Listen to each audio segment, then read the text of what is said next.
Honorable Raksha Mantri, President of the Executive Council of the IDSA, members of the Executive Council, members of the strategic community, distinguished participants, IDSA colleagues, members of the media, Excellencies, ladies and gentlemen. I extend heartiest greetings to the participants of the 15th Asian Security Conference being held at the IDSA. We are grateful to the Honorable Raksha Mantri and the President of the Executive Council of the IDSA, Shri A.K. Antony, for agreeing to deliver the keynote address. His support and encouragement to the IDSA has been invaluable for us. This conference is being held at a time of transition in West Asia. The old order is giving way slowly to the new one. Popular protests that began in December 2010 in Tunisia spread to several other countries in the region, bringing in hope of reform and change. However, 2 years down, the promise of spring in the West Asia North Africa region has given way to apprehensions of long winter and more turmoil. Regimes and governments have changed in a few countries, while in others, reforms are on hold, and in some, adjustments to the political systems have been made. Overall, this is a period of transition and uncertainty. The political vacuum created by the passing away of old regimes is being filled up by new forces. In many countries, Islamist forces with Islamist agendas are resurgent.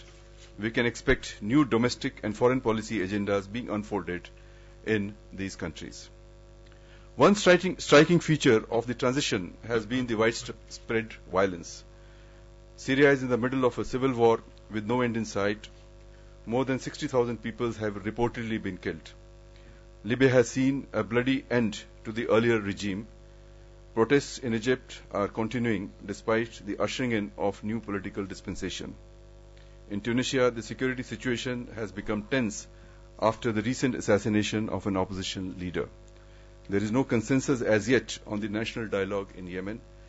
It is becoming clear that the so-called Arab Spring has not yet run its full course. The danger of violence remains stark. Domestic changes have led to exacerbation of existing fault lines. The Middle East peace process has been stalled. Tensions between Israel and the Hamas are rising dangerously. A new round of violence has begun in the region. The region has long-standing sectarian fault line, which has been exposed during the Arab uprisings. Sectarian tensions in the region can also rise. If they go out of control, the region could suffer grievously. The transition is taking place in the backdrop of global economic crisis, sharp decline in economic growth, and rise in unemployment in several countries in the region. Political uncertainty and low economic growth will cause hardships for the people who are expecting fundamental reform and improvement in living standards. As a result of these changes, the regional order is under great stress.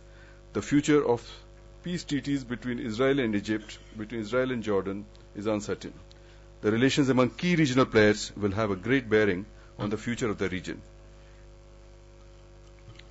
The role of external actors is important but ambiguous. The principle of non-intervention and non-interference is being questioned. Are external interventions motivated by the hidden agenda of regime change, or are interventions governed by humanitarian considerations alone? The jury is still out. The external intervention in Libya has set the precedent for similar interventions elsewhere. Syria is a test case. The rise of extremist elements is a matter of great concern.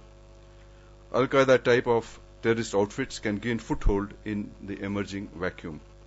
The situation in Mali, where extremist elements gain control of the capital briefly, is a case in point. The geopolitical significance of the reform cannot be overstated. The uncertainties in the region have an impact on the security situation.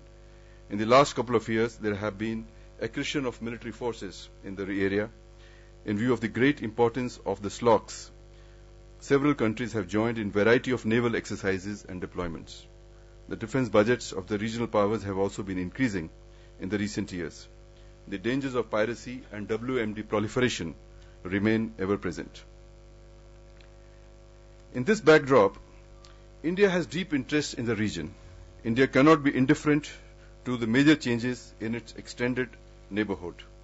India's key national interests are at stake: energy security, well-being of the diaspora, economic and commercial ties, inward remittances, and so on. India's security interests are closely intertwined with the security situation in the Gulf. Therefore, India has a stake in the security and stability in the region. At the same time, as the largest democracy, India cannot be indifferent to people's aspirations. There are varying perspectives on these issues. The conference will discuss these and other issues in depth in the next 3 days. We look forward to productive and constructive exchange of views. With these, I once again thank the Honorable Defence Minister for agreeing to deliver his keynote, and thank you and Jai Hind.